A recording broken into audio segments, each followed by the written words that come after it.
Women Taking the Lead, episode 14. I think it's really neat for women to see that practical way of thinking and recognize that whether you're working on a role or a job or leading a department or a business, that when you can really focus on why you do what you do, that's when your passion comes out. Hello, my name is Jody Flynn, and welcome to Women Taking the Lead, where we are all about creating blasts of inspiration to help you overcome self-doubt so you can lead with confidence, integrity, and a sense of humor. Your future awaits, so let's get started.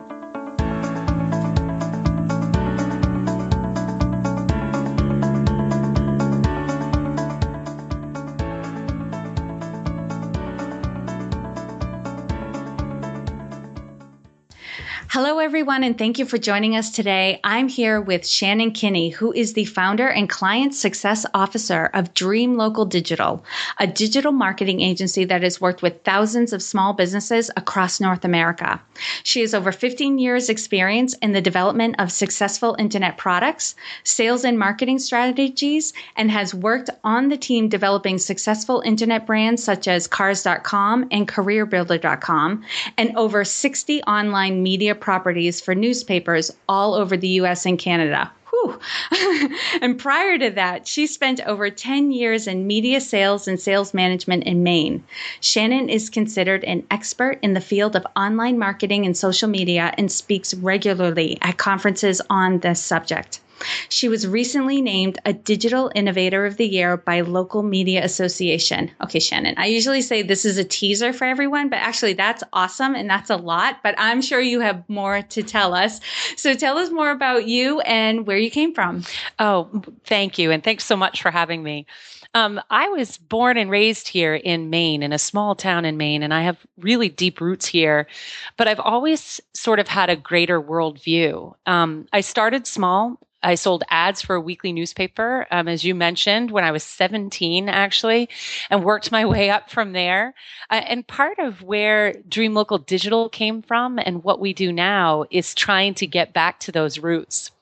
Physically, I came back to Maine after being away for 15 plus years. But it's also, we get to work with small businesses again. After spending many years working with big businesses and making them rich, it's really gratifying working with small businesses again. And I enjoy that very much. That's all. The word gratifying was coming to my mind when you get to see the personal success story. Oh, yeah. That it's got to feel good. It does. So you've had successes big and small in your life, and you've definitely gained confidence over the years. But take us back to a time when you were playing small and you may not have been aware of it at the time. Share with us a story and the lessons you've learned. I love that question because I think many of us underutilize the lessons that are learned in moments like that. And they really are important to your development. I mean, ultimately, I tried to think of some that are more recent because, we all have those moments when we're younger in our career. For me, I've had it happen twice in my time here at Dream Local Digital, which is 6 years old last month. And both of them involved bringing in additional resources as partners, like almost at a partner level in the company, which I own myself right now. And what it was I was thinking, okay, I am really good in that I don't have a huge ego. And really what I want to do is take care of my team and my company and my clients. And I'm going to find people who have better skills than me in some area and bring them in. And in both cases, these were men that I perceived brought value to the table in advance of what I could do myself. And I think the reason I'm sharing this as a play small moment is because it happened to me twice. That in both cases, I totally made the assumption that these people shared my work ethic, my passion for treating my team and my customers well, and they didn't. So I had to take the time and effort to undo those partnerships and keep the team focused. And so I think the biggest lesson here I can say is, never put your happiness in someone else's pocket.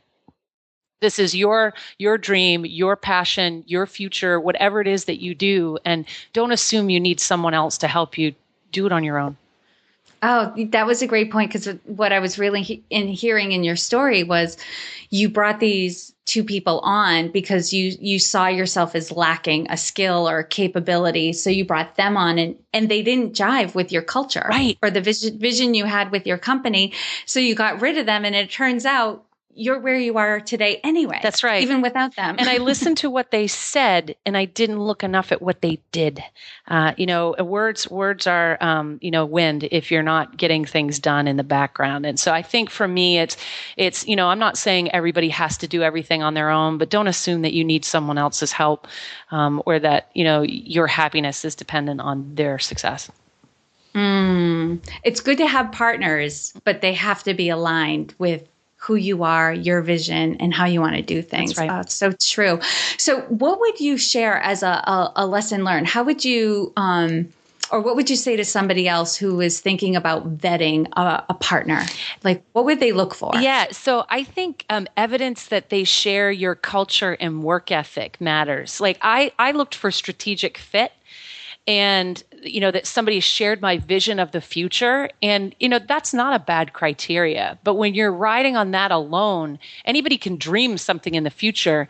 You have to see whether or not they have evidence of actually executing anything they've ever dreamed on, whether or not they're going to work as hard as you. And I think, as women, we tend to be harder on ourselves. And men don't do that. So I assumed that both of these people, came at this from the same angle and openness that I did, and that wasn't the case. And and I did it twice. That's why I shared that moment. Was we all lesson first time, okay. The second time I was like, okay, you're shut off, Shannon. You can't do this anymore.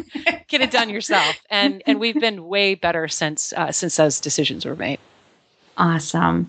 Now share with us a time in your journey when you had a wake-up call. Take us back to that moment and share with us the steps that you took that led to your success. Well, this one is in the fall of last year, and it's actually 2013. Dream Local was growing significantly, and I was lucky enough to be featured at that time in a prominent magazine here in Maine, Maine Magazine, about entrepreneurship in Maine. And I was really proud of that moment. But at the time the magazine came out, we had recently suffered, a big hit. We had made a couple mistakes internally. It had caused a significant dollar value mistake. And it was a real low point in our history. And as a leader, when you hit tough times, you have to inspire people through them. And this one was a particularly big hit for me, and I was struggling. And I left work one day, thinking, oh my goodness, if I don't handle this well, it could shut the company down. I really have to think through what to do. And I'm really feeling about as low as I have during our history. And I stop at the dry cleaners on the way home because I have to pick up my suit for another plane that I'm going to get on. And I just really didn't even want to see anybody. And I walk in the dry cleaners, and the gal that runs it happens to be one of my cousins. And I didn't grow up with her, but we're related. Her father is now in an assisted living facility. And she lit up when she saw me and said, I went to see Dad and he recognized me. And I need to tell you, he was so excited to see me. And he showed me this article in Maine Magazine, and he's showing it to the nurses and his roommates and everyone around, talking about how important this is. And that he says, that's a Kinney. She's one of us. And I hear this story and I'm literally like, doesn't she know? Like, I just totally screwed this up. And all I could think was, I can't let them down, right? I can't let my family down. I can't let my team down. And this means a lot to people that are part of this dream with me, even people I don't recognize. And so for me, it was a real wake-up call that I had to just get over myself and you go home and have a cry or a beer or whatever it is I needed, and then get right back on the horse and make it happen. And that was a real emotional wake-up call for me. Yeah, moments like that, it really puts things in perspective. And I also like to refer to those moments as we have to see ourselves sometimes the way other people see us, even if it's hard to buy into it first. That's a really good point, Jody. And that's exactly what I was feeling was, wow, like, holy moly, I gotta make this happen. They're counting on Right, me. exactly. Right. I love that. Okay. Now, I like this question myself because what I want everyone to get is there's no one way to lead. Like sometimes we stumble in our leadership because we're trying to be like somebody else. Right. And it's not in sync with who we are. We're all different and we're all going to lead differently. So Shannon, how would you describe your leadership style? I think you make a good point. Like authenticity really matters. And that's true of your leadership style in your team, but it's also true of the culture you create in your company. Has to be really something that you live authentically, naturally, that people can see. And for me, a couple of the key attributes I focus on are transparency and empowerment. I let the team know where we're at and I empower them to give them any tools that they need to be successful. I think that's really important. We have a lot of freedom given here to learn, to discover, to fail, to fix, and to surprise and delight our customers. You have to really care about people, and I genuinely get excited about what people are working on and try hard to get interested in what motivates them. When I interview people, I talk to them about what I'm looking for in the company, but I spend at least half the time asking them what motivates them. And then I try to architect their experience with us so that they achieve what they're looking for too, which I think is important. And then I really do think you have to be very passionate about what you do. And for me, my enthusiasm and my passion about what I do is critical to give energy to all these people who are moving this rock up a hill with me. It's easy for me to dream big and think about the future of the company while my team is the one making it happen. And so it's important to me to recognize that my commitment to them is something that they need to feel all the time.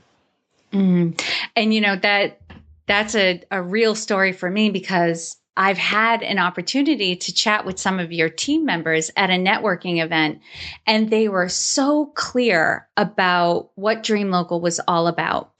What they were there to do, what the vision was, where they were going, what role they were playing. And they were also very clear about there was a lot of openness to have new ideas brought forward that they could contribute. And they were really excited talking about their jobs at Dream Local Digital. And I loved that. And I met them before I really met you. Yeah. So I felt like I knew you better. Oh, that's really nice to hear because I definitely try hard to make sure that they feel that way. It doesn't matter who you are. We all are here to get it done. And I wouldn't ask anybody to do what I won't do myself or don't do myself. But on the other hand, they're all empowered to find the best way to get the job done. And each person that we have brings a new voice and a new idea to our culture, which is really amazing. It's exciting.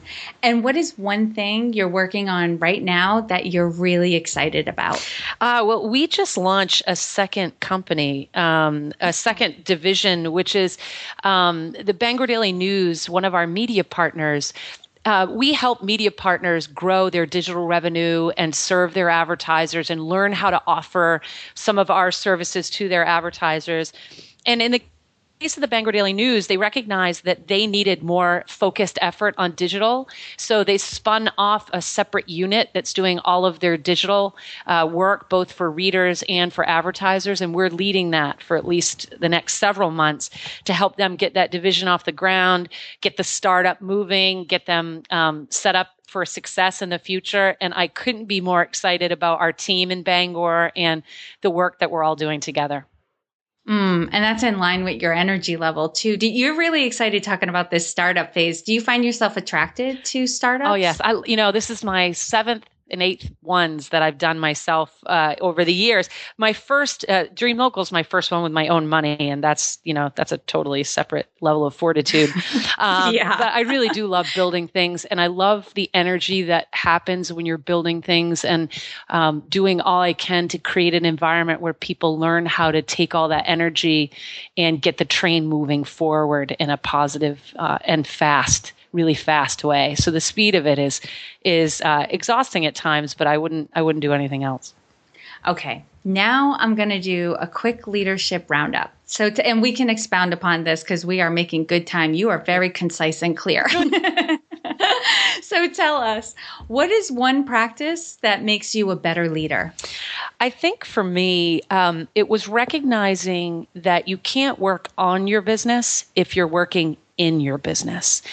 And, for the listeners who happen to be business owners, you feel the pain of wanting to take a big paycheck yourself or even get paid, which is always a good day. I get excited when it happens. And I recognized early on that it was worth it for me to sacrifice compensating myself so that I could bring on a team of really strong people and build that team up so that they could help run the business. And on a day-to-day basis, that team is the one that, takes care of day-to-day operations, makes sure things are running smoothly with my guidance and ideas, but empowering them to do that so that I can focus on growing the business. And I learned that in one of my last startups in a way that I knew that this time that was my big lesson that I was going to take. And Dream Local, we continue to grow because I have the liberty and luxury of being able to focus on that and that alone, versus trying to balance that and a lot of day-to-day operations. I don't even sign my own checks here. So, you could think that makes me not as good of a leader, but ultimately I could get hit by a bus tomorrow and my business will continue to grow. And I think that's really a strong evidence of leadership, is if you have a strong team and you empower them and inspire them, we're all in this together. And there's nobody that thinks that the sun rises and sets on me, on myself included. So I think that for me, if I look at everything that we've done with Dream Local, I think that was probably the best decision I ever made. I think that is a strong leadership trait, and it's translatable even into the office environment, because I remember one of the things that made me successful. I wish I could remember the periodical I read it in, but I remember reading an article where they talked about being promotable, and how to make yourself promotable. And one of the things they said was make it so your department doesn't need you anymore. That's absolutely right. It doesn't matter if you own the business or you're in a department or you have even a specific role. You have to recognize that your job isn't to prove that you're the best employee of all time and that if you get hit by a bus, the world will stop. That's a very bad trait. And I think when I was younger, I was so excited about making a contribution that I would fall into that trap at times. And I knew with you have your own business, there's a lot of hubris involved in that. And you have to recognize that's not at all a scalable solution. You as an individual are not scalable. And so, I do what I can and make sure that I'm constantly updating the team and that they are telling me what they need from me. But they also do great without me. When I travel, there's at least 3 people in the office who are like, oh, Shannon's out of town again. Yes. I was taking over the world. Right. It's terrific. I love that. What is one book that you would recommend to a woman to help her develop her leadership? This is going to sound like a strange recommendation because the book isn't about leadership and it's not exactly just for women, but I think women respond to it. Women that I've talked to that have read it have responded to it with more fervor than men. And it's called Start With Why by Simon Sinek. And it's a tool that helps you understand how to inspire ideas in others, how to tell a story, and how to motivate people. And it uses real world examples of companies that when you read about the company, you can see the difference. And I keep a bullseye on my office wall and I'd use it in our presentations and I talk to the team about it. The outer ring is what you do. The middle ring is how you do it. But at the heart of everything is why you're doing what you're doing. And I think it's really neat for women to see that practical way of thinking and recognize that whether you're working on a role or a job or leading a department or a business, that when you can really focus on why you do what you do, that's when your passion comes out. And that's when you inspire other people to come with you. It's exactly right. People want to be part of something bigger. And particularly our younger employees, like we've got a building full of millennials here. And if you don't have a good why, the beer fridge only lasts so long. They need to feel like they're part of something that they care about. And that takes an entirely different level of leadership than supervising people does. And people are more motivated by that than they are by bonuses and incentives. As fun as those things are, right? That's No right. one's going to turn down money. But, when it gets really hard and, things are hitting the fan, it's why we're doing what we're doing that inspires us to keep going. So that's awesome. Yep. And how they can contribute to that why, like at each individual Yes. level. I mean, they want to be part of it. It can't be the Shannon show. It can't be the leader show. It has to be it's a why that's bigger, that they feel that they have something for too. It also helps us tell the story of our clients better. When we're always trying to figure out the why of somebody that we're helping. I mean, I think it's a really interesting thing that you can apply in a number of ways. Oh, your clients must love that conversation you have with them to get at the heart of their why. Yeah. And many of them couldn't tell me the answer until we ask it 2 or 3 ways. I'll ask them what they do and they tell me what they do. I'm like, great. Okay. How's that happen? Like, how do you do it? And then they'll start getting excited when they could talk about their own particular way of solving their problems. But then I'll say, tell me what gets you out of bed. Like, how are you inspired every day? And the stories that come out then are totally different than we would ever hear otherwise. And that's what people want to know. Yeah. Awesome. What is your favorite healthy food? Well, lobster, of course. It's the healthiest meat that you can eat. But I love avocado as well. So that's a shout out to my time in California. But lobster is definitely my favorite.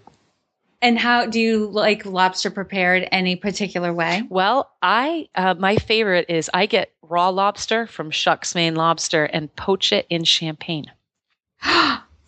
I've never heard it. It is heavenly. Let me tell you, it's heavenly. It's like filet mignon because it's not all rubbery and it's a very tender experience. It's almost like scallops, only a lot better. Oh, where I say we, because me and the people listening right now are going to want that recipe to be on your show notes page. Oh, so can I grab that from I'll you? Work on that. Yeah.